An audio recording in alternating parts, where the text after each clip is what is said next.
오늘도 우리 주님의 크신 은혜와 평강이 함께 예배하는 우리 모든 성도들에게 넘치기를 소망합니다.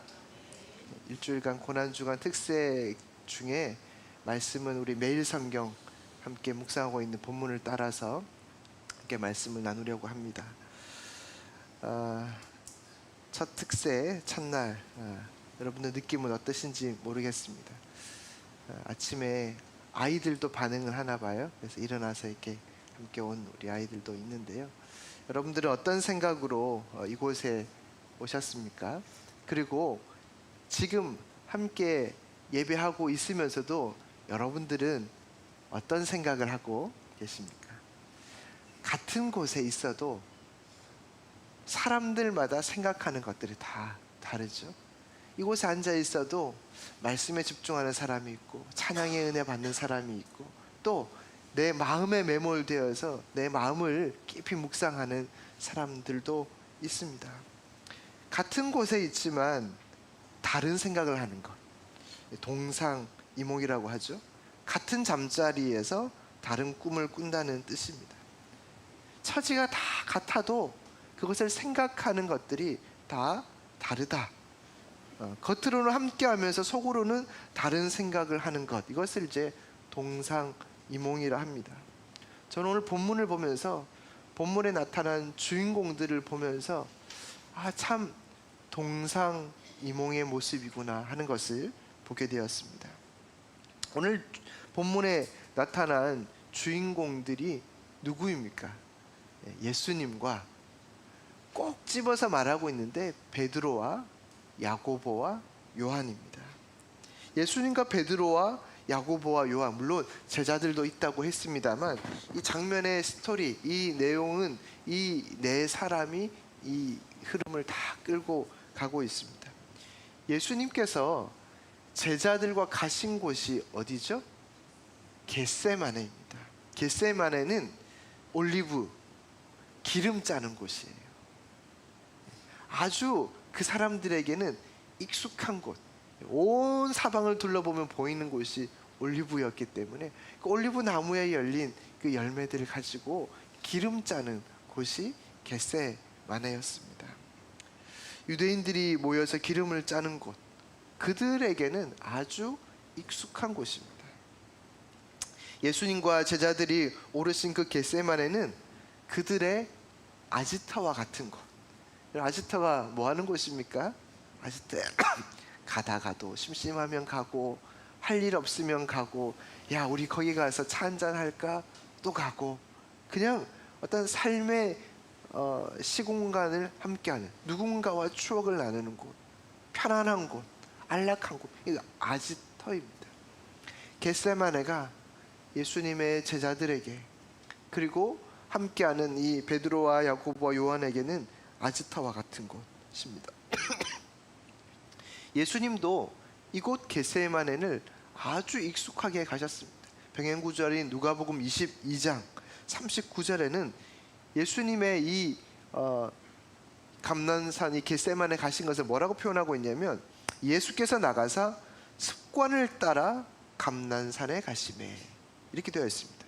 예수님께서 습관을 따라 감난산에 가셨고 제자들도 따라갔더라. 이 감난산은 이 겟세마네가 감난산 서쪽 기슭에 있는 곳이, 그러니까 감난산 안에 있는 곳이 겟세마네예요. 예수님께서 습관을 따라 가신 곳이 이 겟세마네였고 제자들도 예수님을 따라 그곳에 익숙하게 갔던 곳입니다. 아주 자연스럽고 익숙한 습관처럼 갔던 그곳에 예수님께서는 제자들을 다시 데리고 가셨고, 또 그곳에 제자들에게 여기 앉아 있으라 하고는 어떻게 했죠? 베드로와 야고보와 안드레를 데리고 기도하러 가셨습니다. 그때 이 기도하러 데리고 간 사람이 베드로와 야고보와 요한인데, 이들도 예수님을 따라 아주 익숙하게 자주 왔던 곳입니다. 요한복음 18장 2절에도 이렇게 되어 있습니다. 그곳은 가끔 예수께서 제자들과 모이는 곳이므로. 그러니까 이 성경에 보면 예수님께서 이 제자들 야고보와 베드로와 요한을 데리고 겟세마네를 자주 가셨고 기도하러 습관처럼 자주 가끔 가셨던 곳이라고 되어 있습니다.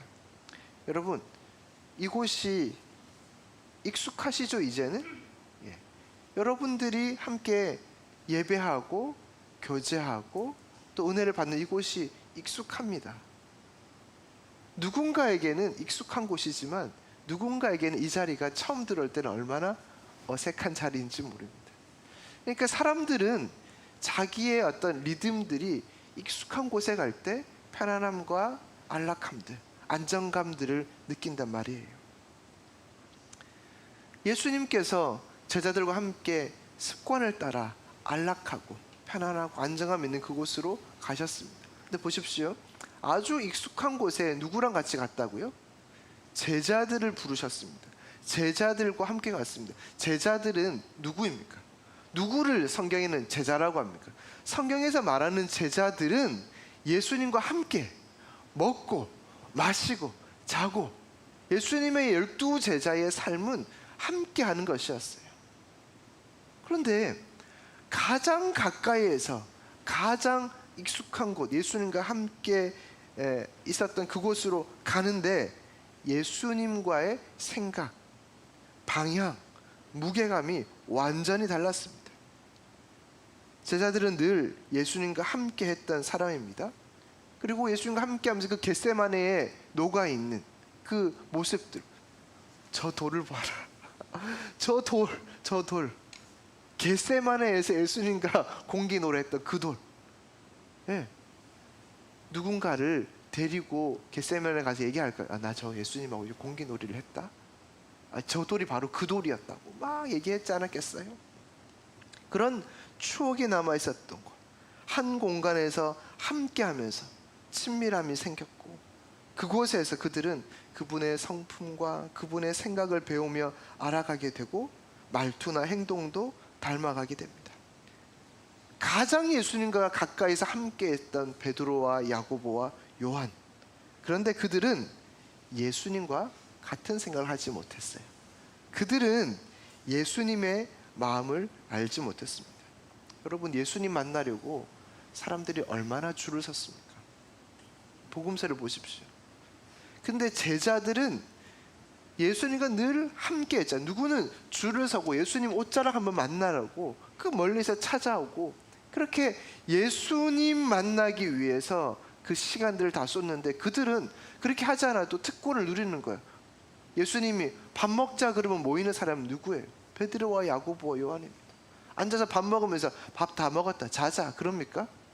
경상도 분들은 그러신다고 하지만 예수님이 제자들과 밥 먹으면서 예수님의 생각을 얘기하지 않았겠어요? 예수님의 마음을 얘기하지 않았겠어요? 예수님의 사명을 얘기하지 않았겠어요?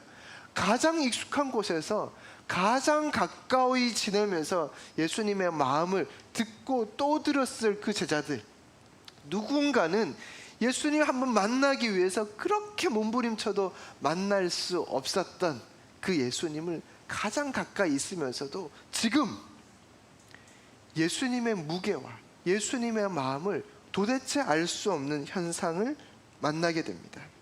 가장 익숙한 곳에서 늘 함께 다니고 가장 가까이 있음에도 불구하고 예수님과 생각이 다르고 깊이가 다르고 무게가 달랐습니다. 예수님 어떤 분이십니까? 성경은 66권이 예수 그리스도를 향하고 있어요. 예수 그리스도를 향한다는 것은 무엇을 말하고 있죠? 예수님의 구원, 예수님의 이 십자가 사건, 성경의 66권은 다 예수님의 이 구원을 얘기하고 있거든요. 근데 함께 기도하러 갔던 베드로와 야고보와 요한은 예수님의 사명, 예수님의 무게를 도대체 알 수 없음을 우리는 성경을 통해서 보게 됩니다. 같이 기도하러 갔는데요, 예수님께서 기도하러 가는 이 예수님의 무게, 36절에 이렇게 되어 있죠. 모든 것이 가능하오니 이 잔을 내게서 옮기시옵소서. 할 수만 있다면 이거 안 하고 싶다는 거. 성경은 예수님의 십자가를 향하고 있지만 나는 할 수만 있다면 이 십자가 안 지고 싶다는 거예요. 그래서 이 잔을 옮겨달라고 기도합니다. 그리고 예수님의 기도는 아주 간절함이 녹아 있습니다. 누가복음 22장에 예수님의 기도는 땀이 핏방울이 되는 간절함이 있었습니다. 예수님의 간절함. 그런데 제자들은 어떻게 했죠? 37절, 40절, 41절 제자들은 자고 있었어요. 자고. 지금 여러분들도 여기 앉아 있지만 다른 생각하고 있을 수 있다니까요. 예수님과 함께하고 있는 제자들이 다른 생각하고 있었다니까요. 예수님께서는 온 인류의 구원을 위해서 할 수만 있다면 이거 피하고 싶다고 십자가의 무게를 가지고 몸부림치고 있는데 제자들은 자고 있었다니까요. 제자들이 예수님의 마음을 누구보다도 잘 알았음에도 불구하고 그들은 무엇을 위해 기도해야 하는지, 그들은 왜 그곳에 있어야 하는지를 알지 못하고 있습니다. 같은 곳에 있으면서도 다른 생각하는 거예요. 이걸 뭐라고요? 동상이몽이에요. 예수님은 우리의 구원을 위해 십자가의 죽음을 향해 가고 있는데 제자들은 구원과 십자가와 무관한 시간을 보내고 있다는 겁니다. 이 말씀을 보면서 우리를 돌아봅니다. 우리는 누구입니까? 우리는 예수님을 따르는 무리입니까? 제자입니까? 예수님과 무관한 사람들입니까? 적어도 이 아침에 은혜의 자리, 말씀 앞에 나왔다라는 것은 자청하시지 않습니까? 나는 그래도 예수님을 따르는 사람들이다. 나는 제자이고파 라고 말씀하시는 분들입니다. 그런데 우리는 예수님을 따른다고 하지만 혹 우리의 생각은, 우리의 행동은 예수 그리스도에 가신 그 걸음과 그 사명과 다른 행동이지 않습니까? 혹 이가 이 자리에 계시지만 습관처럼 그냥 교회에서 한다 하니 특세니 왔는데 앉아서는 내 아들, 내 딸, 내 사업, 내 아픔, 내 고통에 집중하고 있지 않습니까? 그 너머 온 인류를 구원하기 위한 주님의 무게, 주님의 생각, 주님의 사명, 이것은 다른 곳에 있어도 같은 곳을 바라봐야 될 예수님의 제자들이 가지는 사명들입니다.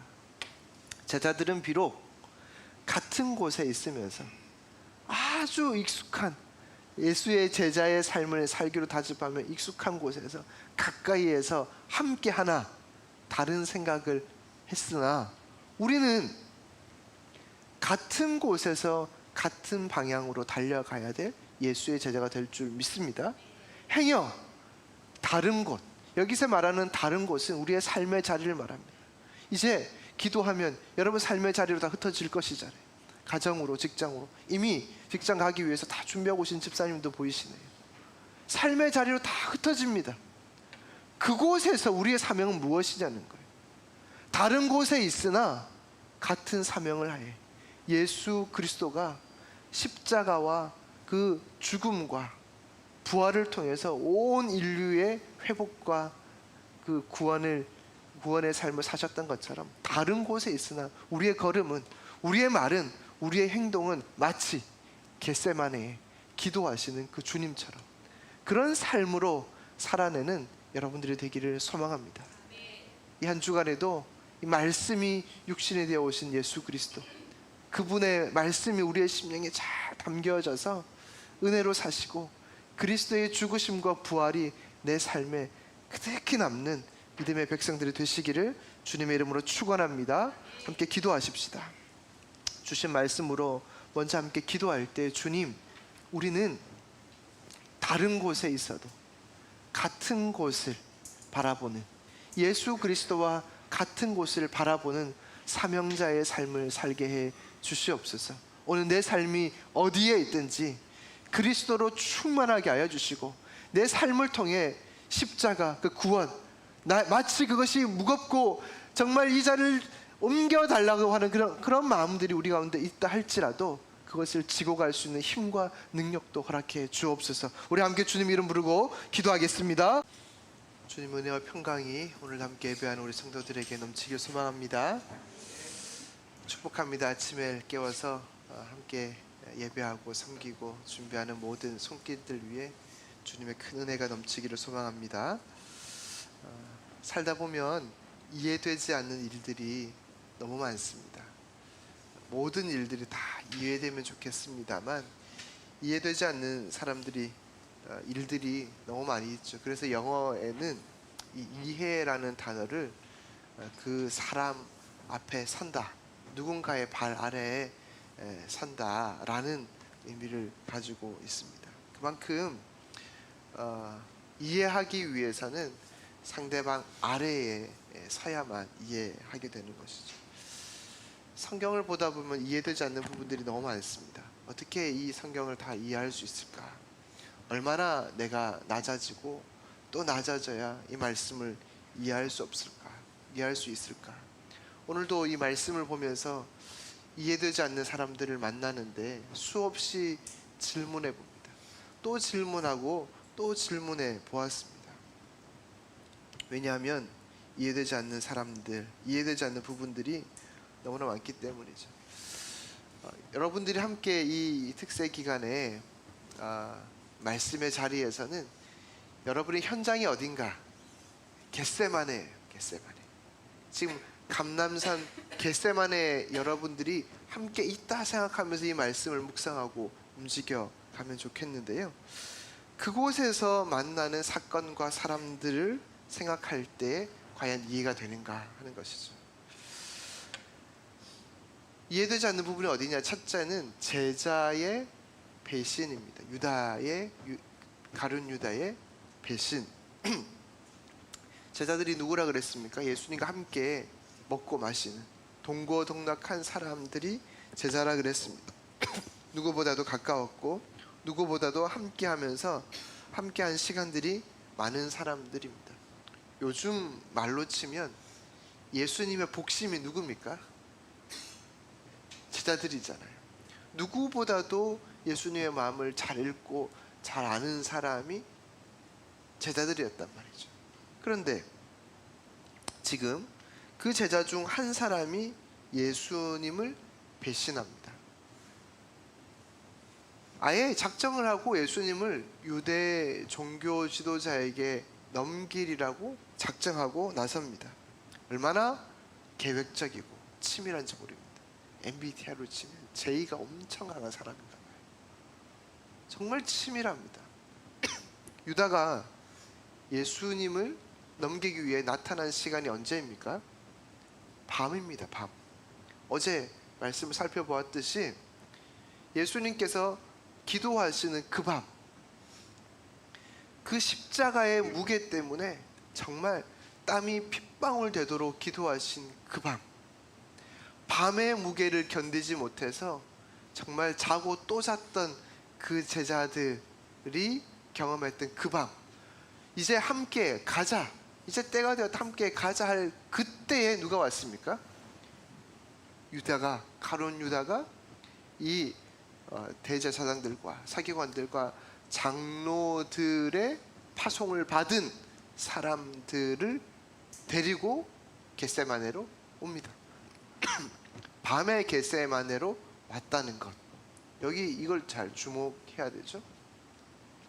지금 같은 전기가 발달한 시대가 아니니까 밤에 얼마나 캄캄했겠습니까? 뭐 손전등도 없었겠죠. 뭐 어떤 형태로 이렇게 조금 밝혀놓고 있는 그때, 아마 예수님은 낮에도 성경을 보면 이 성전에서 말씀을 가르치셨다 그랬던 거 보니까 여기 나타난 이 사람들은 예수님을 자주 만났던 사람들이지 않을까. 왜냐하면요, 이들이 가지고 온 것이 무엇이냐면 검과 몽치였습니다. 칼과 몽둥이 가지고 온 거예요. 이 로마의 통치하에 있었던 이 시대에는 칼과 이 몽둥이를 주어진 사람들이 누구냐? 성전 경비병들입니다. 성전 경비병들이니까 예수님은 늘 성전을 왔다 갔다 하니 예수님이 누군지 알았을 거예요. 그런데도 그들이 가룟 유다와 성전 경비병들이 예수님을 잡으러 올라오는데 그냥 올라오지 않았어요. 어떻게 해요? 서로 군호를 맞추었다 그랬어요. 서로 사인을 주고받았다 그랬어요. 무슨 사인입니까? 작전이 무엇입니까? 내가 입맞추는 그 사람이 예수님이라는 거예요. 왜요? 경비병들이 예수님을 몰랐기 때문에 그렇게 작전을 짠 것이 아닙니다. 캄캄하니까, 그 캄캄한 밤에 명확하게 하기 위해서 내가 입맞추는 그 사람이 예수님이라고 미리 작전을 짜고 올라왔어요. 이렇게 치밀하게 왔습니다. 밤에 왔다는 것은 무엇이죠? 예수님께서 낮에 성전에서 말씀 가르치셨어요. 근데 낮에 예수님을 붙잡지 않았어요. 수많은 사람들이 보는 앞에서 이 시끄러운 소란을 일으키지 않기 위해서 밤에 이 일을 했습니다. 특별히 밤에 이런 일을 하는 것은 누구를 잡기 위해서 그렇게 했는가? 강도 잡기 위해서, 이 잡범들을 잡기 위해서 한 행태가 그런 거예요. 소동을 일으키지 않기 위해서. 그래서 예수님께서 성경에 보면 나를 강도라 생각하느냐 이렇게 얘기하고 있어요. 이렇게 치밀하게, 아주 치밀한 계획을 가지고 주님을 만납니다. 그리고 입을 맞추죠. 이 입맞춤이라는 것은 존경의 의미입니다.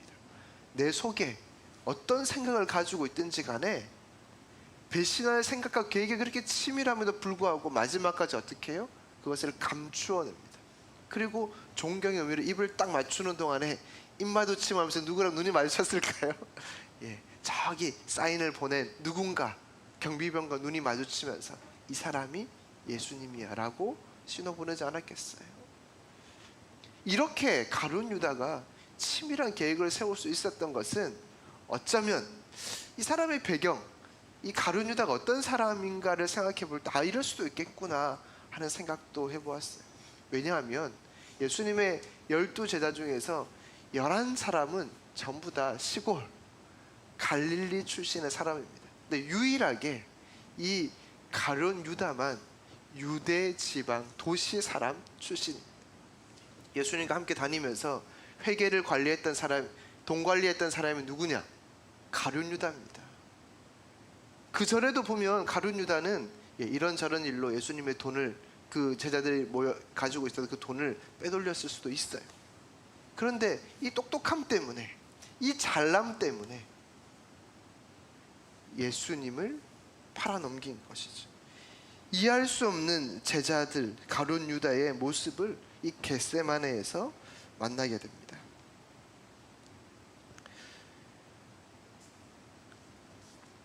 두 번째 이해가지 않는 내용이 뭐냐면 예수님의 행동입니다. 가룟 유다가 경비병에게 이 사람 예수님이야 라고 사인을 준 다음에 경비병들이 와서 예수님을 붙잡습니다. 경비병들이 와서 예수님을 붙잡을 때에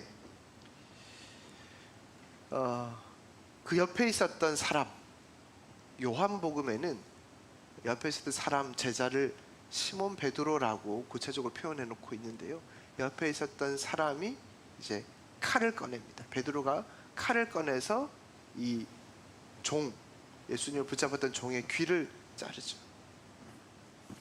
근데 예수님께서 이 사건을 보면서 마음 한켠에 내가 칼을 휘두르지 않아도 이게 해결이 되는구나, 이렇게 안도했을 수도 있어요.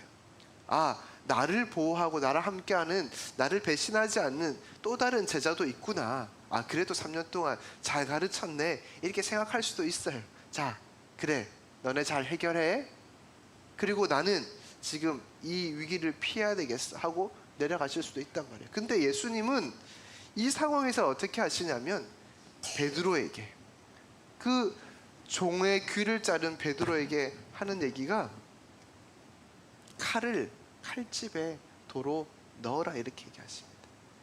힘쓰는 사람에게 힘으로 대항하지 말고, 힘과 힘으로 싸우지 말고 칼을 칼집에 넣으라고 말씀하고 있습니다. 힘을 사용하도록 내버려 두시는 것이죠. 예수님께서 왜 그 사람들의 힘을 그냥 내버려 두실까? 세 번째, 이 상황에서 예수님이 잡혀가는 이 모습을 보면서 모든 사람들이 다 도망갔습니다. 제자들이 다 도망갔습니다. 사실 제자들이 다 도망간 것이 이해가 되지 않는 것이 아니라, 제자들이 다 도망가는데 그러면 과연 그들은 왜 예수님을 따랐을까? 그들이 그렇게 힘없이 잡혀가는 예수님의 모습을 보고 다 도망갔는데, 살려고 도망갈 수 있죠. 근데 그들은 왜 예수님을 따랐을까? 예수님 따를 때 마가복음 1장에 보면 예수님을 따른 제자들의 모습은 그냥 따른 게 아니에요. 휴직하고, 학교 휴직하고, 생업을 휴직하고 예수님 좀 따르다가 저 다시 복직할게, 이런 게 아니라고요. 자기의 생업을 버리고 주님을 따랐습니다. 1장 18절, 1장 20절에 보면 마가복음에 그들이 따른 것은 자기의 삶을 다 내버리고 간 거예요. 부모님도, 아버지도 버리고 함께 일하는 품꾼들, 모든 사람들을 다 버리고 주님을 따랐습니다. 그 모든 것보다, 내가 먹고 사는 것보다, 내 아버지보다 내 주님을 따르는 그것이 자기에게 가장 중요하고 우선순위라고 생각했기 때문에 이거 다 버리고 따른 것 아니에요? 근데 마가복음 1장을 보면서, 성경을 이어오면서 그들이 예수님을 따랐을 때는 정말 자신의 더 중요한 가치가 있음을 발견하고 버리고 따랐는데, 지금 보니까 예수님이 잡혀가니까 다 도망갔다 말이에요. 그러면 정말 그들이 무엇 때문에 예수님을 따랐는가? 그들이 예수 그리스도를 따른 것은 합리적 의심을 해볼 수밖에 없는 것이죠. 제자들은 사회적 지위를 원했던 것은 아닌가? 제자들이 원했던 것은 어떤 세상적인 명예를 원했던 것은 아닌가? 그들이 원했던 것은 예수님 따라가면 한 자리 하는 것? 지금의 나의 상황과 환경보다 더 나은 세상, 더 좋은 세상이 올 것이라는 것 때문에 이것 버리고 다른 것은 아닌가라는 합리적 의심을 해볼 수밖에 없단 말이에요. 예수님이 잡히는 순간 성경 보십시오. 50절에 제자들이 다 도망가니라. 여러분, 도망이라는 게 어떤 거예요? 도망이라는 게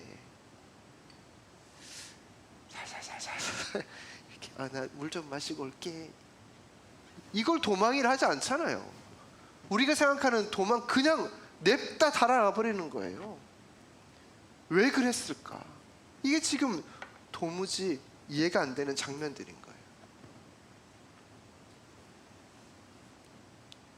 이렇게 치밀하게 계획해서 예수님을 넘긴 가룟 유다, 자신의 모든 것을 버리고 따랐던 제자들이 예수님이 잡히실 때에 모두 도망가는 제자들, 그들을 보면서 그들은 왜 그랬을까? 왜 그랬을까? 그런데 그럼에도 불구하고 예수님의 모습을 이해할 수 없습니다. 그들을 논리적으로, 이성적으로 대하지 않습니다. 너 내가 3년 동안 어떻게 가르쳤는데 너 이럴 수 있니? 내가 너랑 함께 하면서 내가 너 뭐 가르쳤니? 너 어떻게 이럴 수 있니? 논리적, 이성적으로 대하지 않았습니다.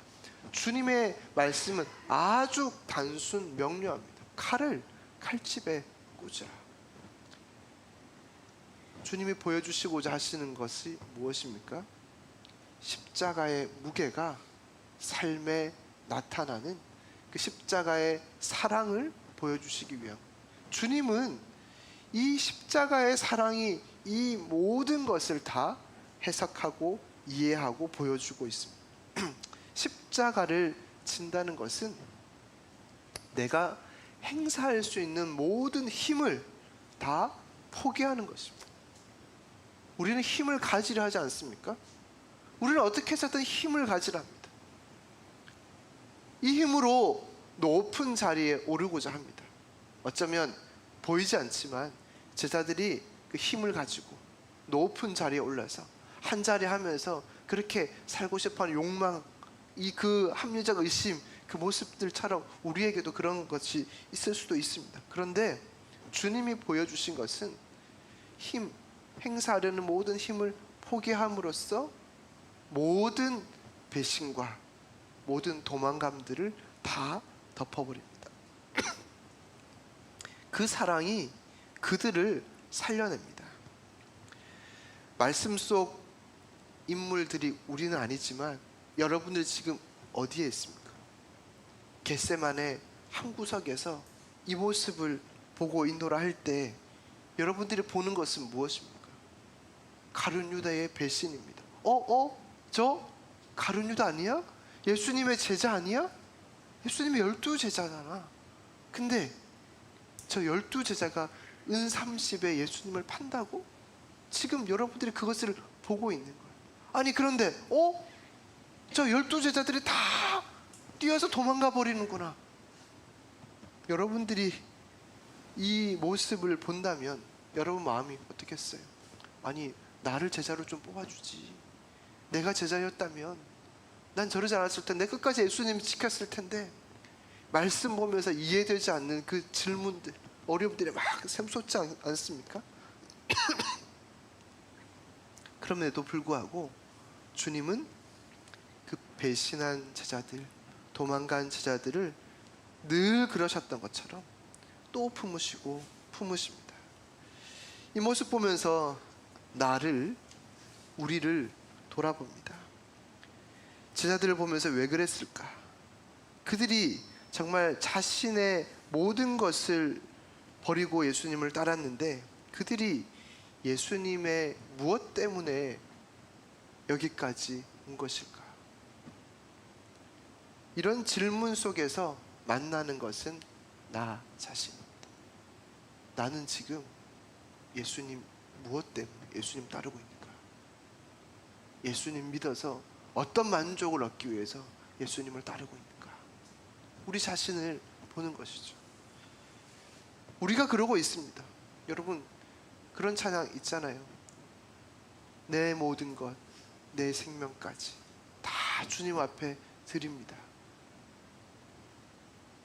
우리는 이런 주님을 높여드리는 주님의 것이, 내 것이 다 주님의 것입니다는 믿음의 고백들 찬양을 하는데요, 온 마음 다해서 찬양하고 나와서는 물질 때문에 주님을 뒤로합니다. 내 생명보다 귀하다고 했는데 내 알량한 자존심이 주님보다 앞설 때가 한두 번이 아닙니다. 주님이 더 귀하다 그랬는데 어느 날 내 자식이 더 귀한 거예요. 과연 나는 그 믿음의 고백은 무엇이었는가? 이 겟세마네에서 만나는 제자들과 나는 무엇이 다른가? 믿음이 좀 있는 것 같았는데 나도 이해하지 못하는 내 마음에 문제가 생깁니다. 그래서 누구보다도 빠르게 주님을 손절하는 것 같은데 놀랍고 이해되지 않는 것은 주님이 여전히 내 곁에서 그래도 내가 널 사랑하고 품어. 십자가의 사랑을 우리에게 나타내십니다. 나도 나를 못 믿는데 주님이 나를 믿어주십니다. 나도 나를 이해 못하는데 주님이 나를 이해하십니다. 언제나 내 발 아래 서서 내 말을 들으시고 내 밟는 길을 복되게 하시고 안전케 하십니다. 우리는 하루에 수십 번도 더 예수님을 외롭고 힘든 십자가의 길로 몰아가는데 예수님은 그 십자가를 말없이 지고 가십니다. 배신하고 도망가는 우리들임에도 불구하고 말입니다. 사랑하는 여러분, 이해되지 않는 주님의 사랑이 오늘도 우리 안에 흐르고 있습니다. 이곳 겟세마네에 주님의 그 사랑이 우리에게 흐르고 있습니다. 그 사랑 안에 거하시길 바랍니다. 우리 손에 꽉 쥔 욕망을 내려놓고 그리스도의 사랑을 꽉 붙잡을 수 있기를 바랍니다. 세상이 이해하지 못하는 사랑이 여러분들을 통해 흘러가서 예수 그리스도의 사랑을 보는, 세상이 예수 그리스도의 사랑을 보는 복된 한날, 네, 한날 되시기를 주님의 이름으로 축원합니다. 주님의 크신 은혜와 평강이 예배하는 성도들에게 넘치기를 주님의 이름으로 축원합니다.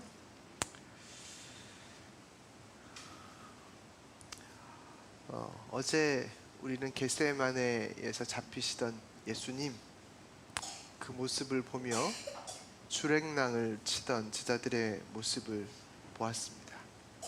여러분들의 기억 속에 그 겟세마네 그 현장들이 그림으로 잘 그려지시는지 모르겠습니다.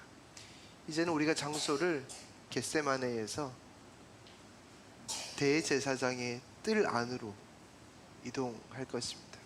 우리의 생각이, 우리의 마음이, 우리의 눈이 그 대제사장의 뜰 속에서 이 말씀을 함께 살펴볼 수 있기를 바랍니다. 여러분, 세상에서 가장 무서운 사람이 무엇일까요? 누구일까요?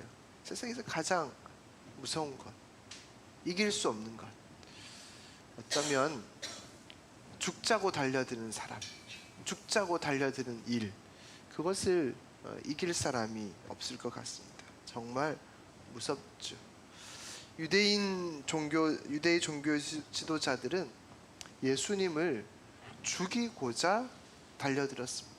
그냥 이 사람은 죽일 거야 라고 딱 찍고 시작하는 겁니다. 보통 누군가를 벌을 주기 위해서는 어떻게 합니까? 신고가 들어옵니다. 신고가 들어오면은 그 사람이 어떤 벌이 있는지를, 그 증거들을 찾죠. 증거들을 찾아서 이 사람 이런 증거들 때문에 벌을 줘야 되겠네 라고 생각하고 어떤 재판 속에서 벌이나 형을 내리게 되는데, 예수님을 보면 순서가 완전 틀렸습니다.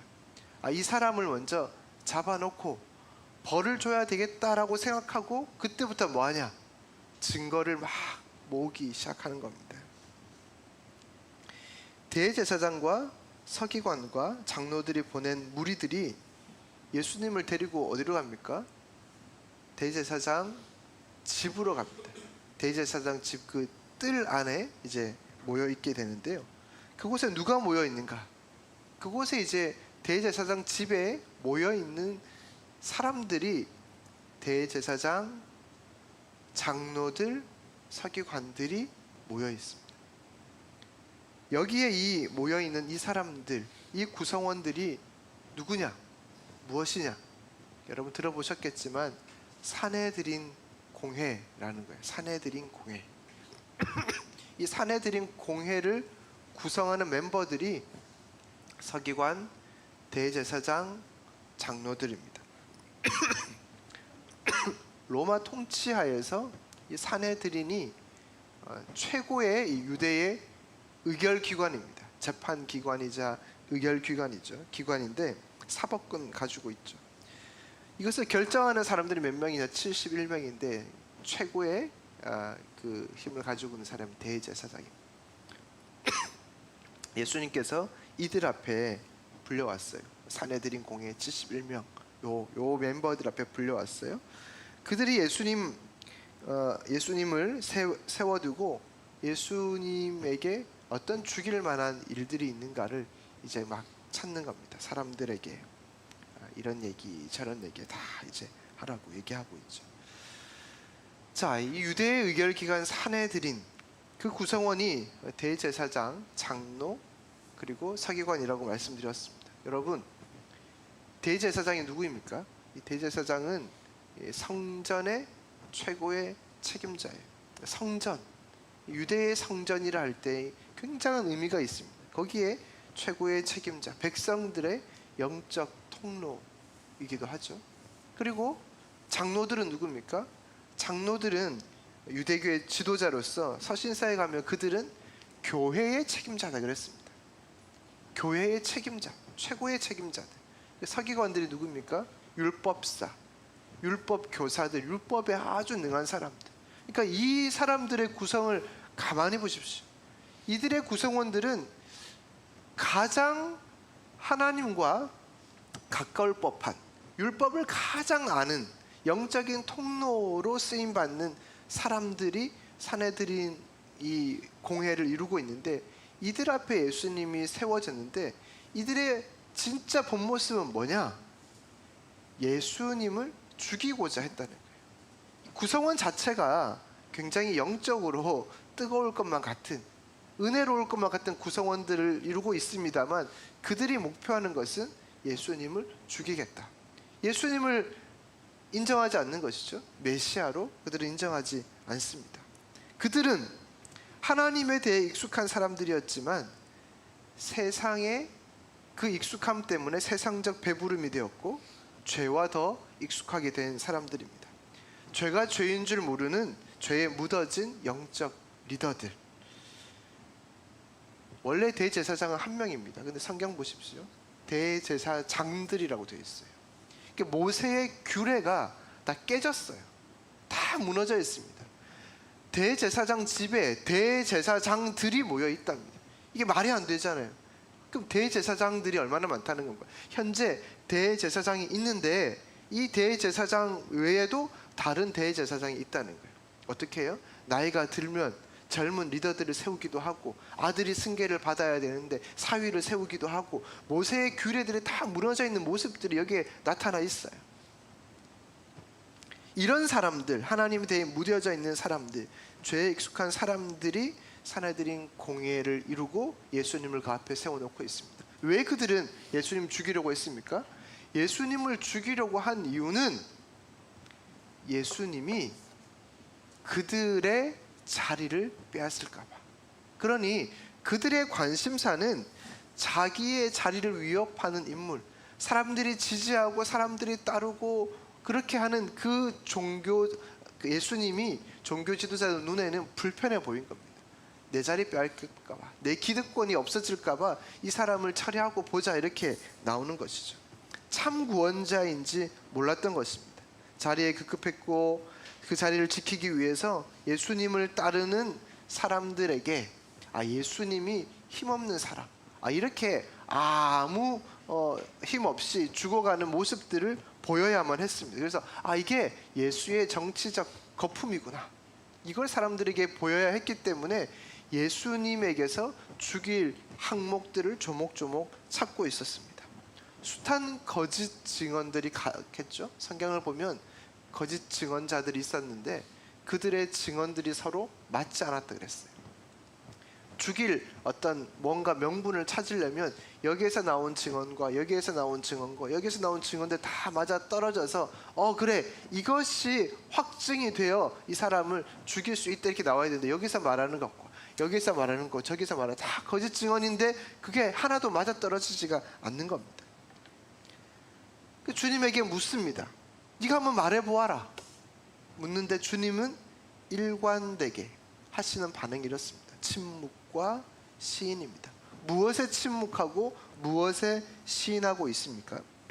거짓에 대해서는 침묵하고 계시고 진리에 대해서는 시인하십니다. 옳지 않고 틀린 것을, 거짓된 것을 일일이 지적하거나 반박하지 않으십니다. 예수님의 반응은 아주 선명하고 심플합니다. 61절에 침묵하다, 62절에 내가 근이라. 어떤 숱한 거짓된 증언들에서는 아니다, 일일이 반박하지 않고 그냥 가만히 침묵하고 계십니다. 그리고 진리에 대해서 네가 그의 아들이냐 물으셨을 때 내가 근이라. 이 심플하고 선명한 시인은 죽음을 불러오게 되죠. 어떻게 죽일 것인가를 찾고 있을 그때에 내가 근이라는 그 말 한마디에 신성모독죄를 걸어버립니다. 그래서 사형에 처할 이유를 찾게 되죠. 예수님의 시인은 그들을 잡아 죽이려고 하는 사람들에게는 호재였습니다. 그러나 예수님에게는 자신의 그 선명한 대답, 그 시인이 악재로 작용하고 있습니다. 예수님이 이 악재를 선택한 이유가 무엇입니까? 하나님의 뜻을 이루기 위함입니다. 어제 본문 49절에도 성경을 이루려 하심이라, 예수 그리스도의 잡히심이 성경을 이루려 함이라고 얘기하고 있어요. 내 뜻, 나의 뜻이, 나의 원함이 우선이 아니었습니다. 주님의 원함은 무엇이었죠? 할 수만 있거든 이 잔을 내게 옮겨달라는 것이었어요. 그런데 주님은 이어서 뭐라고 기도합니까? 나의 뜻대로 마옵시고 아버지의 뜻대로 하옵소서. 내가 원하는 것은 이 십자가를 지기를 원치 않는다는 거예요. 그렇지만 내 뜻이 아니라 아버지의 뜻대로 해달라. 이게 주님의 기도였습니다. 아버지의 뜻이 무엇입니까? 십자가였어요. 십자가를 짐으로 하나님의 말씀이 완성되는, 그 주의 말씀이 이루어지는 것, 이것이 주님의 뜻이었습니다. 십자가를 통해 구원. 그래서 주님은 두렵고 떨림으로 아버지의 뜻을 향해 한 걸음 더 내딛습니다. 그래서 그의 대답은 틀린 것에 대해서는 침묵하시고 맞는 것에 대해서는 그들에게 호재로 작용할지라도 내가 그니라 라고 말씀하고 있습니다. 주님은 정면 돌파하시는 것이죠. 뜻을 이루기 위한 시인, 십자가를 지기 위한 시인이었습니다. 근데 우리는 모두 살기 위해 몸부림치고 있죠. 거짓 증언도 합니다. 이들이 거짓 증언한 이유가 무엇입니까? 수많은 사람들이 틀린 이야기가 진짜인 것처럼 막 이야기하고 있는 이유가 무엇입니까? 다른 사람들을 해하면서까지 그렇게 살아가고 있는 이유가 무엇입니까? 살기 위해서, 자기가 살기 위해서. 그런데 주님은 그게 사는 길이 아니라고 말씀합니다. 요한복음 12장 24절에 이렇게 얘기하죠. 내가 진실로 진실로 너희에게 이르노니 한 알의 밀이 땅에 떨어져 죽지 아니하면 한 알 그대로 있고 죽으면 많은 열매를 맺느니라. 자기의 생명을 사랑하는 자는 잃어버릴 것이요 이 세상에서 자기 생명을 미워하는 자는 영생하도록 보존하리라. 살고자 하는 자는 죽고 죽고자 하는 자는 산다. 이게 주님이 요한복음 12장에서 말씀하신 내용입니다. 예수님이 알려주신 사는 길은 무엇입니까? 죽어야 산다 하는 것입니다. 내가 죽으면 가정이 삽니다. 내가 죽으면 교회가 삽니다. 내가 죽으면 직장이 살고 내가 죽으면 나라가 삽니다. 우리는 시퍼렇게 살아 있습니다.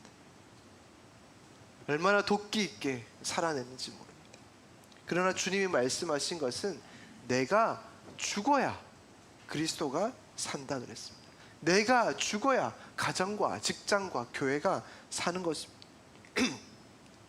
자기의 자리를 잃지 아니려고 죄에 익숙한 종교 지도자들과 그들의 죽음 모리를 기꺼이 받아들이는 예수 그리스도 사이를 살펴보고 있는 한 사람이 있습니다. 누굽니까? 이 장면을 살펴보고 있는 사람이 누구죠? 베드로입니다. 성경을 보십시오. 베드로는 멀찍이 떨어져서 예수 그리스도를 따르고 있고 그 대제사장의 뜻 안에서 아무 상관없는 사람처럼 앉아서 불을 쬐고 있습니다. 그가 어떤 사람이었습니까? 호기롭게 예수님 옆에 앉아서 예수님을 잡으려고 하는 종의 귀를 자른 사람입니다. 예수님께서 칼집에 꽂으라고 할 때에는 와, 우리 예수님께서 이 사람들을 다 처리하시나 보다 생각했을 수도 있습니다. 그런데 어떻게 했죠? 예수님께서 아무 힘없이 잡혀갈 때에 제자들과 함께 수많은 제자들과 함께 같이 도망쳤던 한 사람이 베드로였습니다. 근데 지금 어떻게 하고 있습니까? 다시 그 마음속에 두 마음이 공존할 그때에 다시 돌아와서 예수님을 멀찍이 따르고 아무 상관없는 사람들처럼 하인들과 함께 불을 쬐고 있습니다. 그리고 여인이 물어요. 이 사람 예수님과 함께 있었던 사람이라고 말할 때 3번씩이나 예수님 말씀하신 그대로 그가 아니다, 나는 그를 모른다 하면서 부인하고 있는 장면이 계속해서 나오고 있습니다. 자기의 스승이 사람들에게 모욕을 당하고 침뱉음을 당하고 폭력을 당하고 있음에도 사람들이 그가 예수를 따른 사람이라고 말할 때 나는 그가 누군지 모른다고 부인하고 있습니다. 부인한 이유가 무엇입니까? 똑같아요. 도망갔을 때와 똑같습니다. 살기 위해, 그 자리에서 안다 그러면 같이 죽을까 봐 살기 위해 도망간 것 아니겠습니까? 살기 위해 예수님을 모른다 부인하는 베드로의 모습이 내가 그로다 라고 시인하는 예수님의 모습과 대비되고 있습니다. 사랑하는 여러분, 이 장면이 오늘을 사는 세상의 축소판과 같습니다. 종교 지도자들의 자신의 기득권을 유지하기 위한 모습, 힘을 잃지 않기 위해 죄와 타협하고 자신의 신분을 망각한 죄에 익숙한 모습이 오늘날 우리 사회와 같습니다. 힘 있는 자들이 자신의 유익에 따라 법을 바꿉니다. 그들의 입맛에 따라 판을 짭니다. 순응하면 살고 거부하면 죽습니다. 이게 오늘날 살아가는 우리 세상의 모습입니다. 그 속에 세상에 물든 제자와 세상을 변화시키려는 제자가 살아가고 있습니다. 여러분들은 어떤 제자로 살아가고 있습니까? 베드로처럼 적당하게 거리를 두고 예수님과 무관한 채 살면서 필요하면 붙고 필요 없으면 도망가고 세상에 물든 제자로 살아가고 있지 않습니까? 이 종교 지도자들이 자기의 입맛에 따라 판을 짜놓고 살아가는 이 세상 속에서, 세상의 권력자들이 원하는 대로 살아가야 되는 이 세상 속에서 내가 작은 예수로 살 때에 받는 불이익 굉장히 크다고 생각하면서 우리는 우리의 신분을 숨기고 살아갈 때가 참 많이 있습니다. 세상에 물든 제자가 아니라 작은 예수로서 예수를 시인하는 제자로 사는 것 쉽지 않습니다. 더러워도 참고 억울해도 참고 말이 안 돼도 참으면서 내가 예수쟁이라고 말하는 작은 예수로 사는 것 결코 쉽지 않습니다. 예수의 길 노래하지만 그 길을 따라가는 것, 작은 예수로 사는 것 어렵다는 것이죠. 그러나 그 길 따라가면 반드시 삽니다. 그 길이 생명의 길입니다. 죽으면 산다고 했습니다. 사랑하는 여러분, 세상이 가장 무서워하는 사람 되기를 바랍니다. 이 세상에서 그리스도 때문에 죽고자 달려드는 사람. 이제 우리는 세상에 나갑니다. 죄에 익숙한 세상. 그러나 그 속에 물든 제자로 살지 않고 작은 예수로 사는, 세상 살리는 그리스도인들이 되시기를 주님의 이름으로 축원합니다. 오늘도 우리 주님의 크신 은혜와 평강이 함께 예배하는 모든 성도들에게 넘치기를 소망합니다. 사람의 제일 되는 목적이 무엇입니까? 웨스트민스터 제1문답이 사람의 제일 되는 목적이 뭐냐 이렇게 물을 때의 대답이 하나님을 영화롭게 하고 영원토록 그를 즐거워하는 것이다 라고 대답하고 있어요. 사람의 제일 되는 목적이 하나님을 영화롭게 하고 그를 영원토록 즐거워한다. 그러니 사람의 목적은 하나님입니다. 하나님이 우리를 만드시고 하나님이 우리를 이끄시며 하나님이 하나님의 선하심 가운데 우리를 인도해 가시고 계십니다.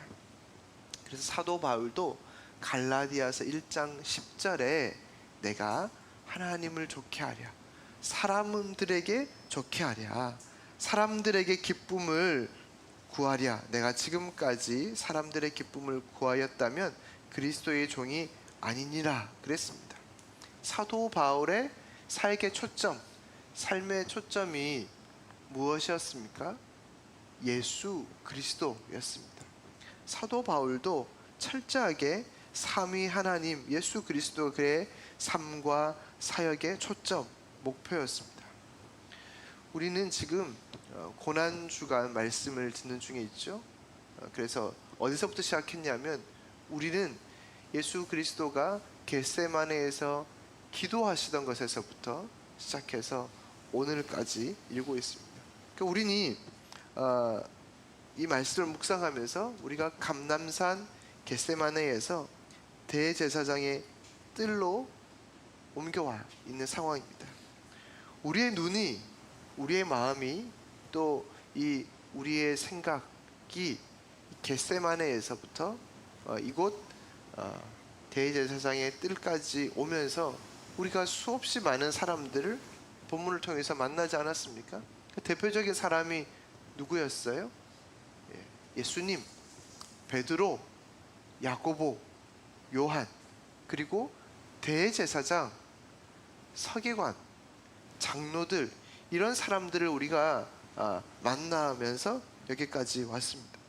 우리가 만난 사람들의 삶의 초점, 삶의 목적, 삶의 방향이 성경이 말하고 있는 것과는 달랐다는 거예요. 이 사람들, 이 서기관들, 장로들, 대제사장들, 베드로, 야고보, 요한, 이런 사람들의 삶의 초점과 방향이 그 성경이 말하는 것과 달랐죠. 오직 예수님만 하나님의 말씀 따라 하나님의 말씀을 향하여 나아가고 있습니다. 나머지 사람들은 목적과 방향이 어디에 가 있습니까? 다 자신의 자리, 자신의 안위, 자신의 만족, 모든 관심과 생각들이 하나님으로부터 빗나가 있는 사람들을 만나게 되었습니다. 이것을 죄라고 합니다. 목적이 달라진 삶. 성경은 죄를, 헬라어의 죄를 하마르티아라고 하거든요. 이 죄는 관역에 벗어난 것을 죄라고 합니다. 관역에 벗어난 삶, 목적에 벗어난 삶, 이것을 죄라고 하죠. 하나님께 벗어난 이들은 모두가 죄인입니다.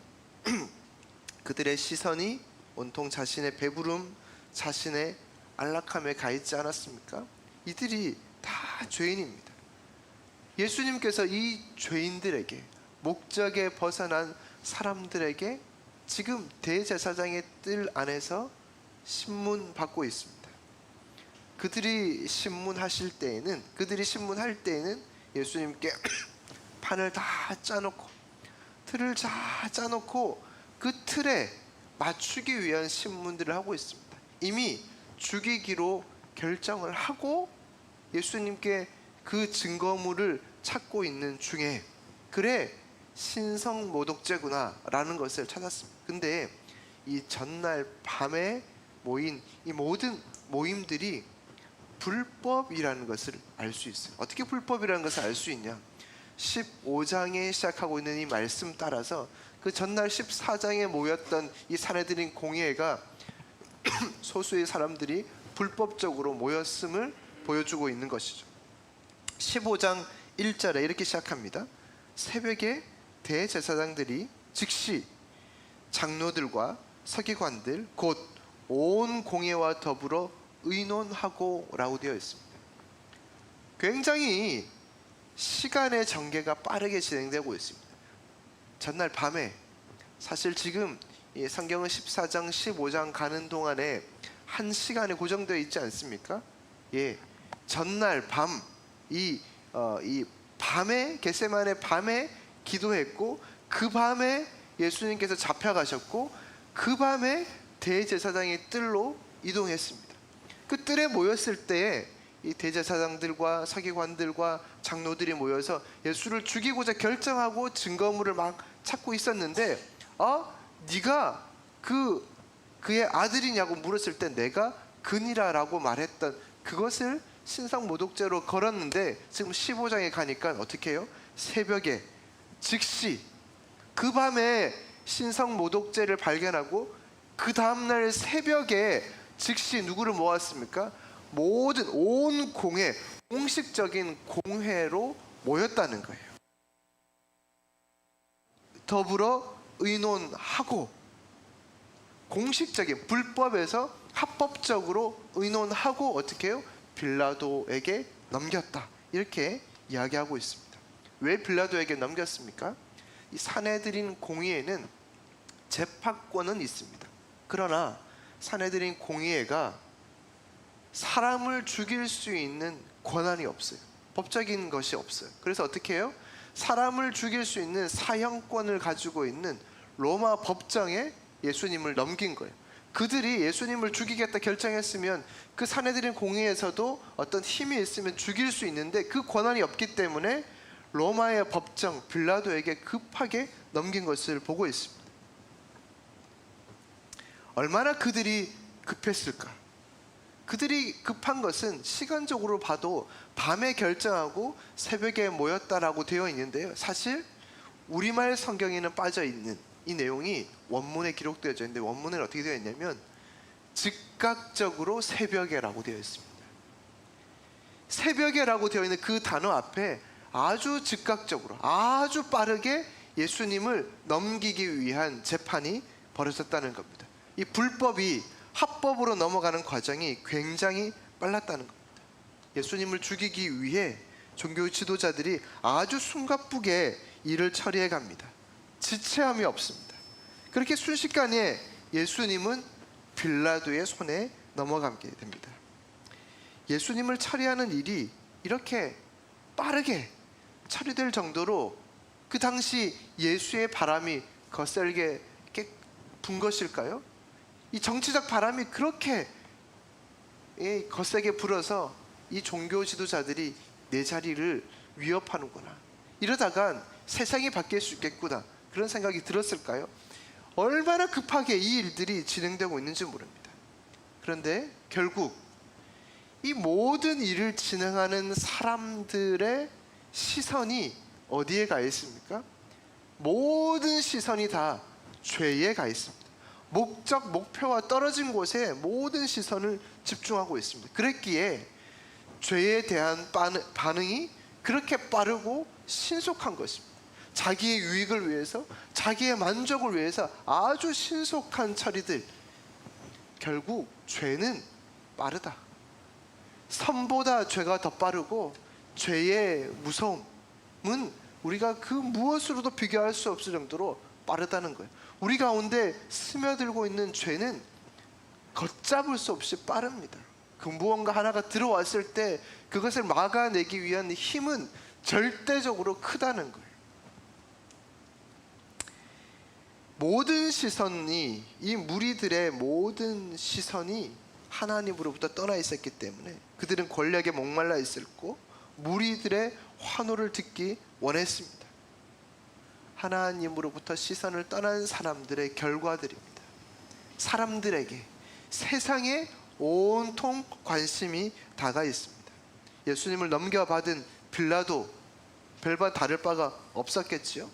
그가 빠르게, 정말 빠르게 예수님을 사면해 줄 수 있는 위치에 있었습니다. 그리고 명분도 있습니다. 6절을 보십시오. 6절에 뭐라고 되어 있습니까? 6월절에 백성들이 요구하는 죄수 한 사람을 놓아주는 전례가 있었다 그랬습니다.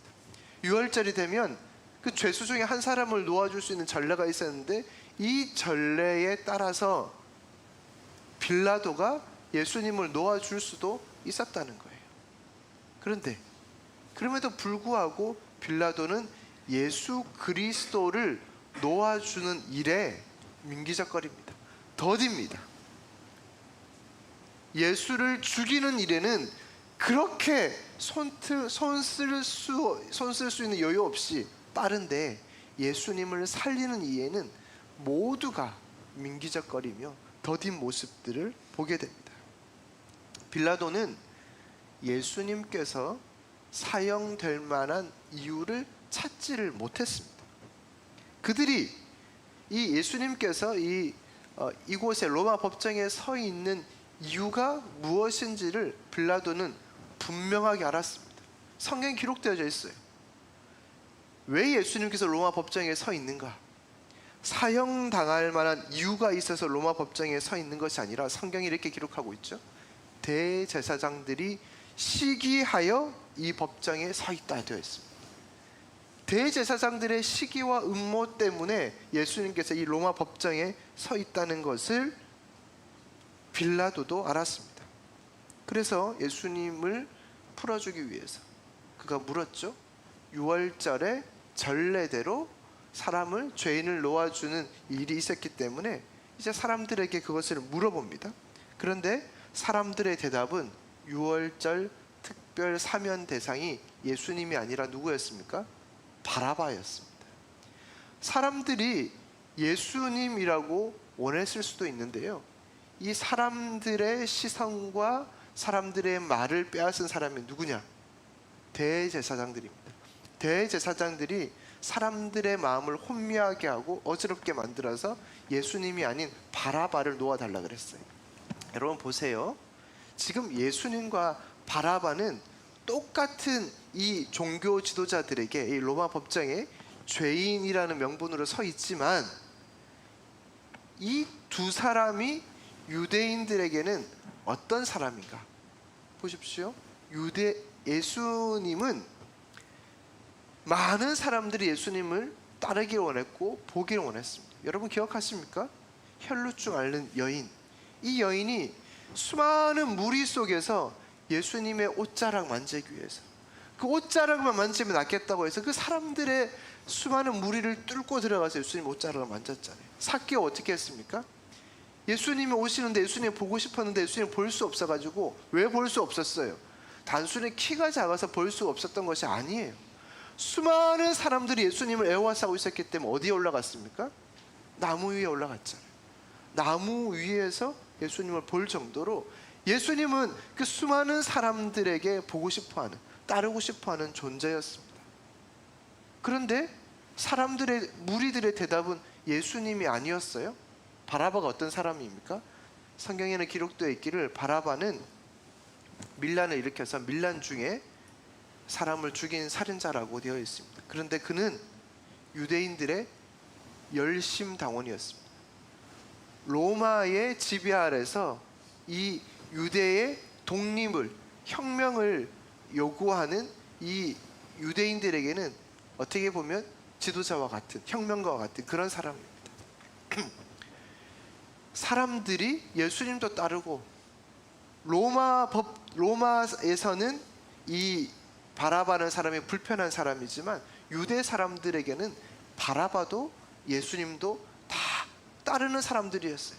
59대 51대 49일까요? 빈등빈등한 사람들에게는 그런 이 지도자가 우러러 볼 만한 그런 사람들이었는데, 사람들이 예수님을 이 유월절의 특별 사명을 대상으로 요청하지 않고 바라바를 요청한 것은 무슨 이유입니까? 대제사장이 무리들을 혼란스럽게 하여 바라바를 놓아주게 한 것입니다.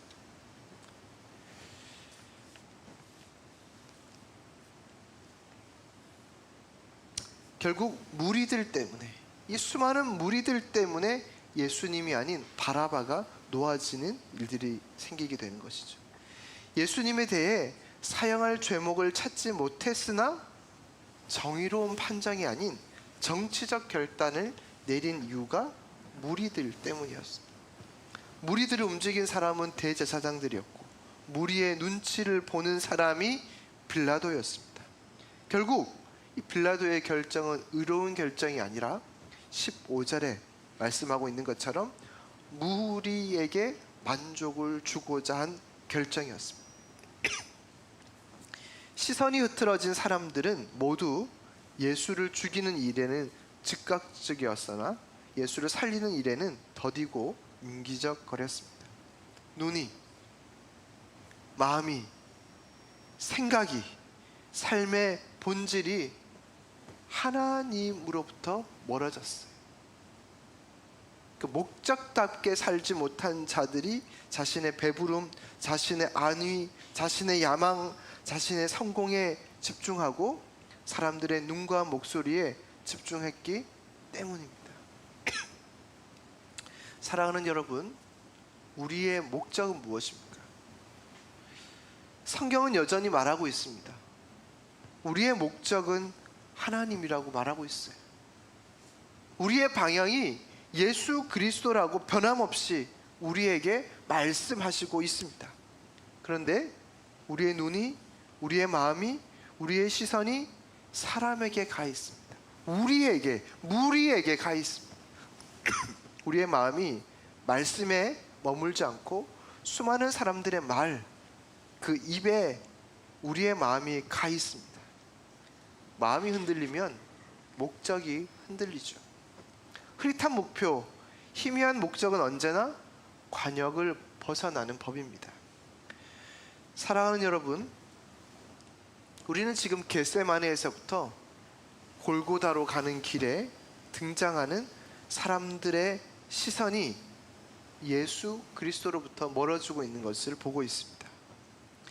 그들의 속내를 다 알 수 없지만 모두가 한결같이 세상의 입에, 세상의 소리에, 세상의 눈에 집중하고 있습니다.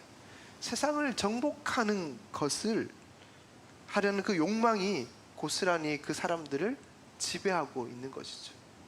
여러분, 아담과 하와를 기억하십니까? 아담과 하와가 선악과를 따먹은 이유가 무엇이에요?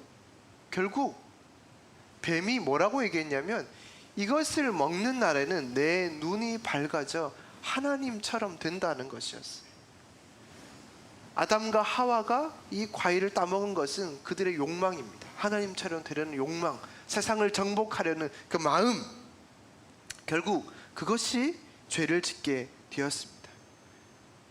세상을 정복하려는, 자리를 탐했던 제자들, 그 자리를 지키려는 종교 지도자들, 신념이 아닌 무리의 소리에 귀를 기울인 빌라도, 한결같이 목적이 흐트러진 사람들, 죄를 즐기는 사람들이었습니다.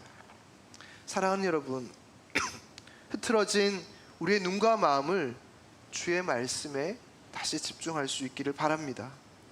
예수님께서 아버지께 집중하신 것처럼 우리도 아버지 하나님께 집중합시다.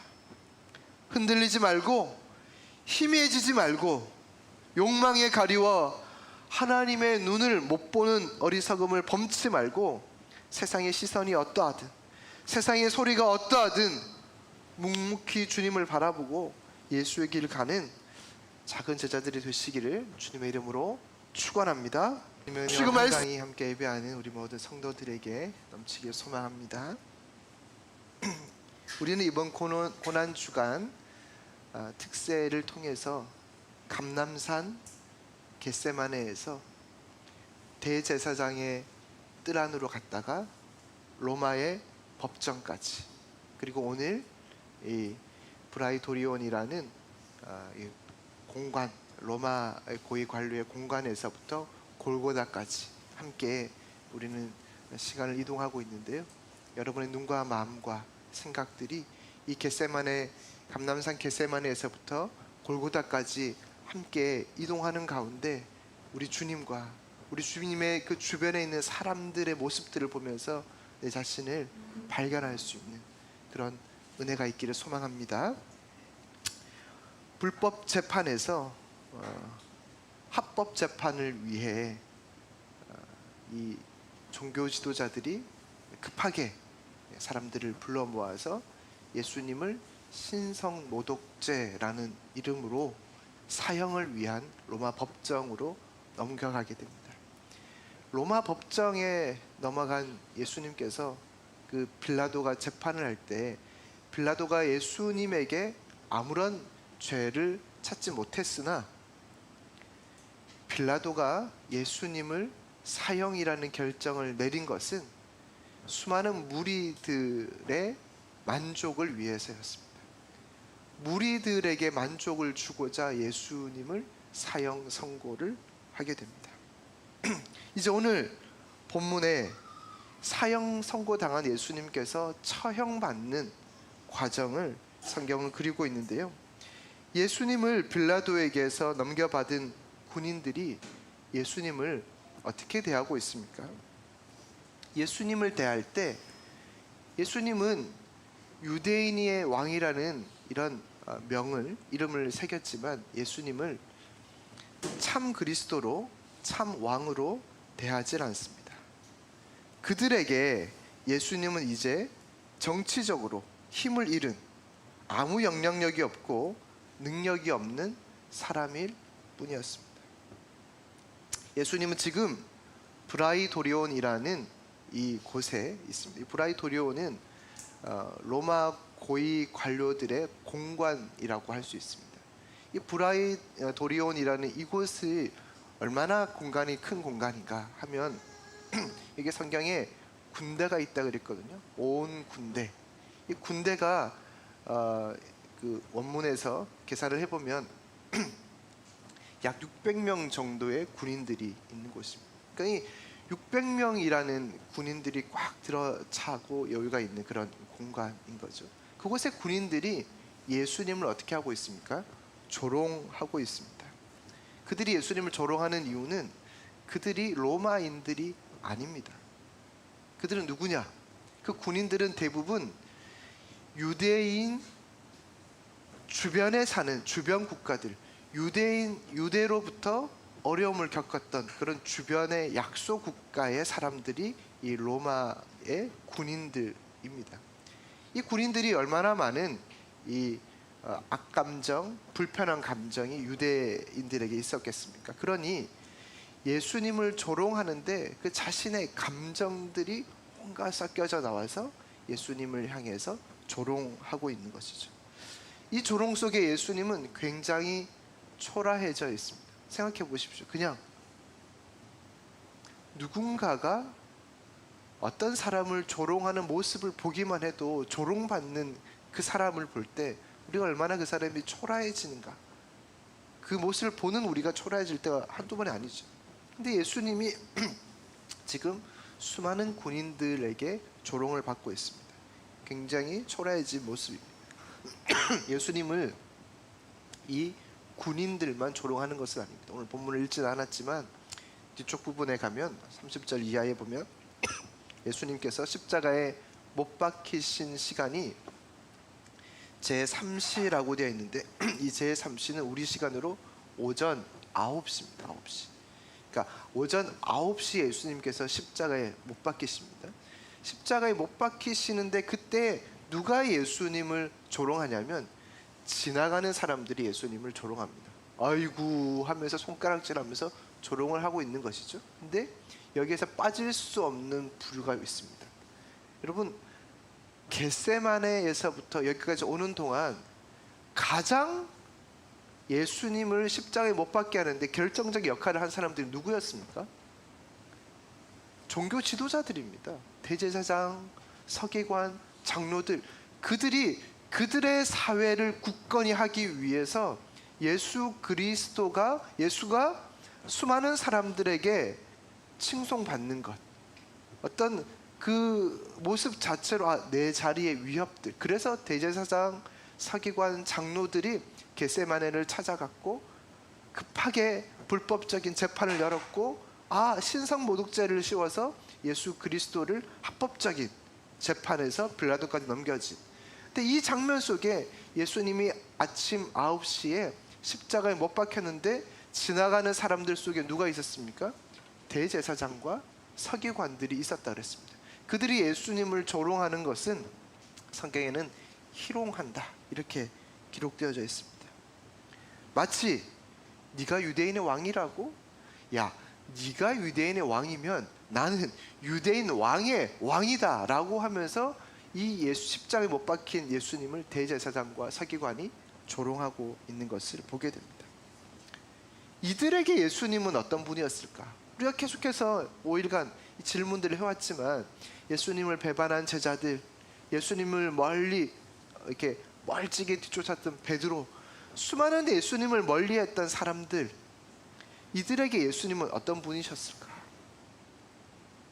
예수님은 혁명에 실패한 사람, 아무 능력과 힘이 없는 사람, 구원이라는 예수님의 이름과는 무관한, 그들의 구원과는 아무런 상관없는 자였지 않았을까요?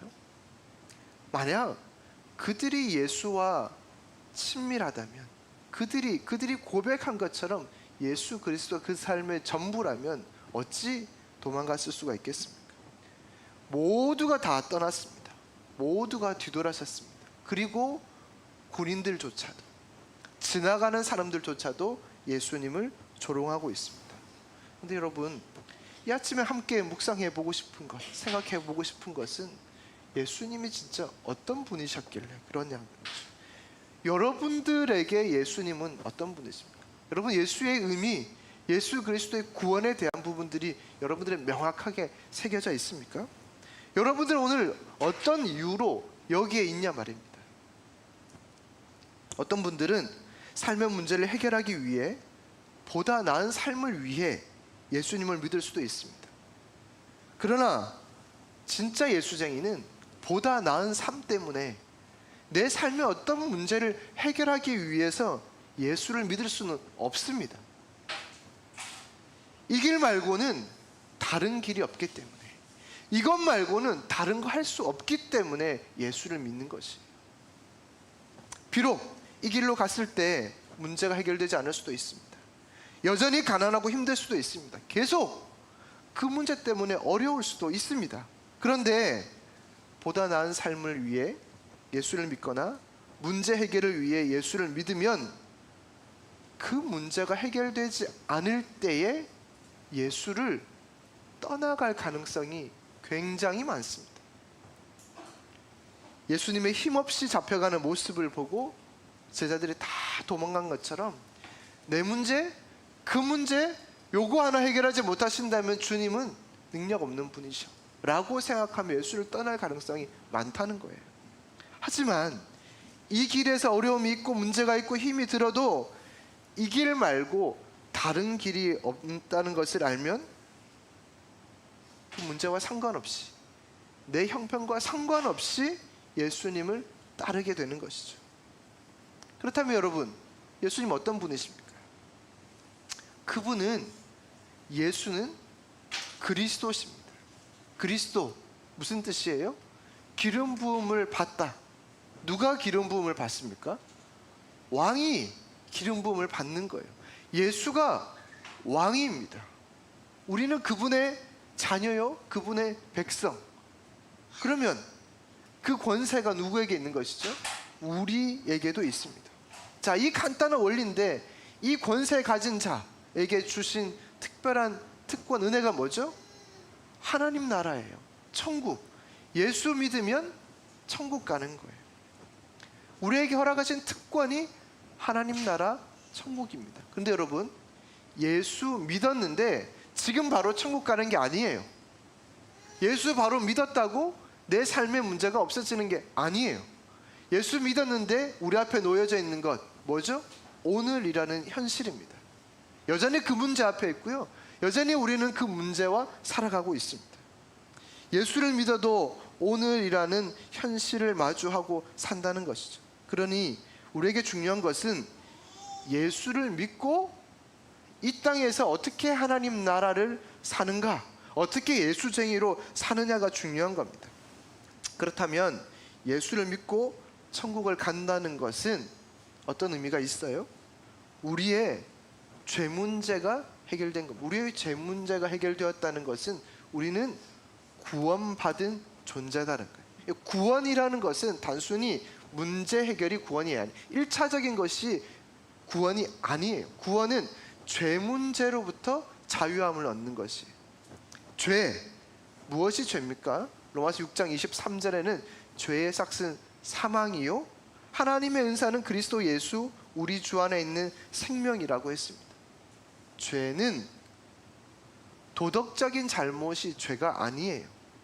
오늘도 새벽에 오시면서 신호를 위반하고 오신 분이 있는지 모르겠지만 죄, 도덕적인 것, 이게 아니라는 거예요.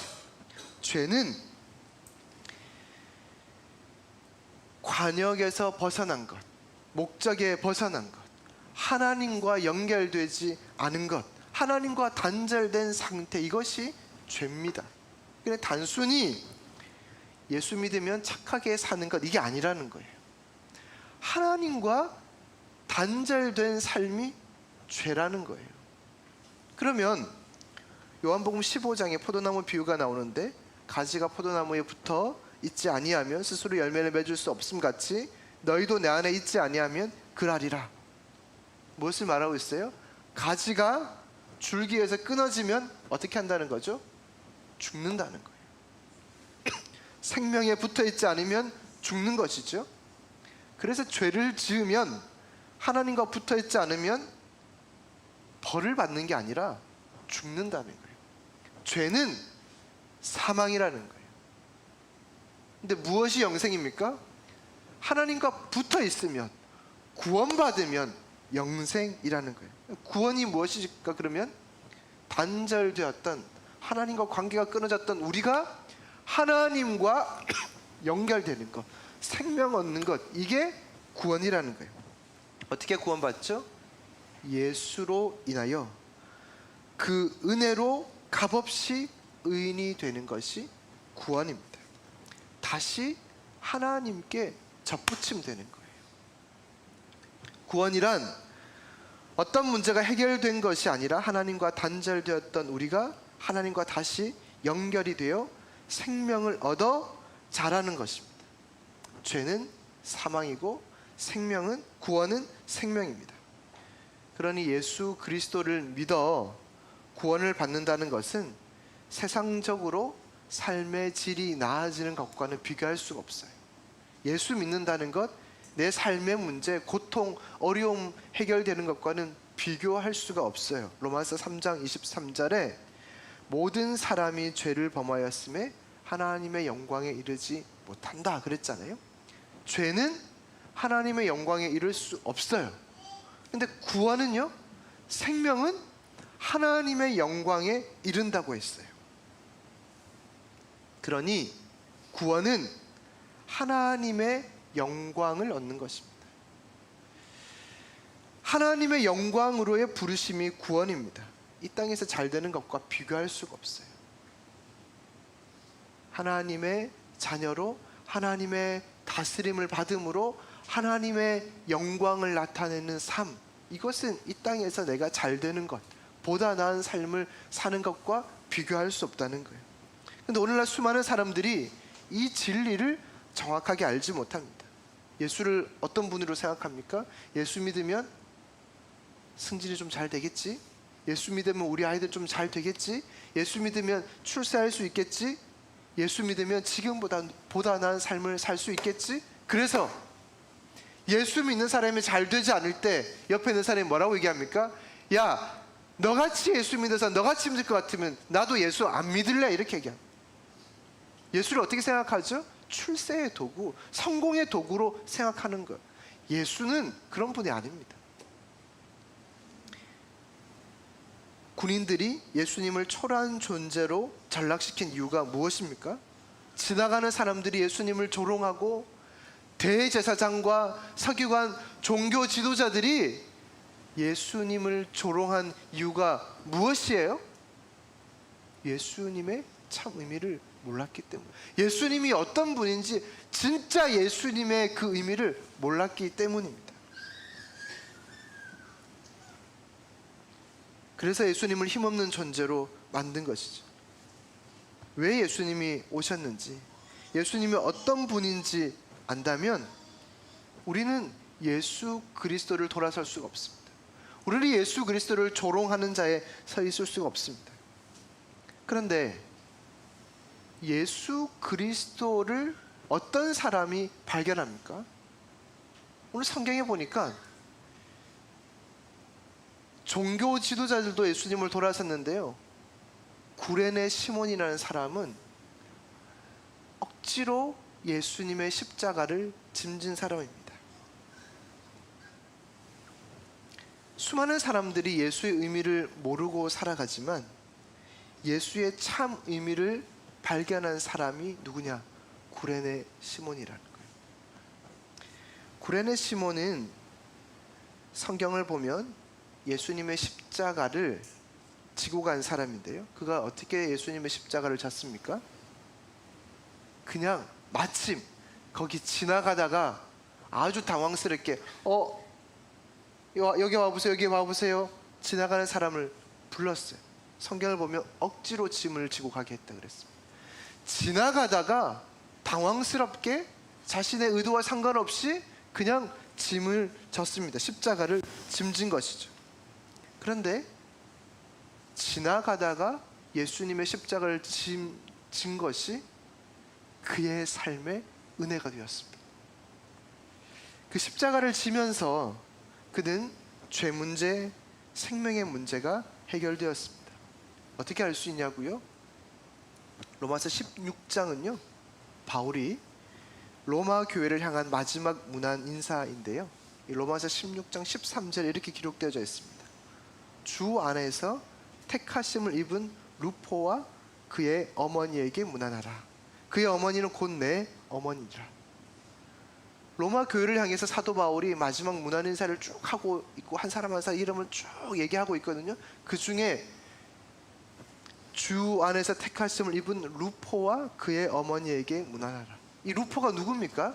이 루포가 지금 마가복음 16장 21절에 기록된 예수님의 십자가를 억지로 진 구레네 시몬의 아들이 루포입니다. 마가복음 16장 21절에 알렉산더와 루포의 아버지가 구레네 시몬이라 그랬거든요. 이 루포가 로마 교회의 지도자가 되었습니다. 시몬은 억지로 십자가를 졌지만 억지로 진 그 십자가를 통해 그의 두 아들이 로마 교회의 훌륭한 일꾼이요 주님의 동력자가 된 것입니다. 그냥 지나가다가 짐진 것밖에 없어요. 근데 어떻게 되었을까요? 십자가를 지고 가다 주님을 만난 것이죠. 예수의 참 의미를 발견하게 된 것이죠. 수많은 사람들은 예수와 함께 먹고 살아가면서도 예수 그리스도의 힘없이 죽어감을 보고 다 도망쳐 갔는데, 지나가다가 짐진 사람이 예수란 나의 구원자구나, 주님을 만났습니다. 그 주님을 만난 자의 자녀들이 그 아버지와 함께 교회를 세워간 믿음의 훌륭한 동력자들이 된 것입니다. 이것이 은혜라는 거죠. 사랑하는 여러분, 예수의 기적, 예수의 능력만을 원하고 그것이 내 필요, 내 만족과 연결된다면 우리도 낙심하고 실족하고 돌아서 조롱할 수 있습니다. 그러나 우연이라도 억지로라도 십자가를 지다가도 예수의 의미, 예수의 가치를 발견한다면 그분의 신실한 동력자가 되는 것이죠. 주님이 기억하시고 주님이 축복하시는 제자가 되는 것입니다. 여러분, 이렇게 며칠간이라도 아침을 깨워 주님을 만난다면, 예수 생명을 얻는다면 이것이 은혜입니다. 우연히 목사님이 오라고 해서 왔는데 여기서 주님 만나면 그것이 참 은혜가 되는 것이죠. 여러분의 짐이 무겁고 힘들어도 힘들게 짐지고 가다가도 주님 만나면 그 짐이 나의 무게가 아무것도 아니게 되는 것이죠. 사랑하는 여러분, 예수 잘 믿읍시다. 예수 바르게 믿읍시다. 이 믿음을 우리 아이들에게, 다음 세대에 전수합시다. 믿음을 가르치며 삽시다. 예수, 그분이 우리의 산소망이며 교회의 소망이기 때문입니다. 신실히 주님 따르는 올리브 가족들이 되시길 바랍니다. 오늘도 주님이 십자가상에서 우리의 모든 죄를 구원하기 위해서 십자가 짐지고 가셨습니다.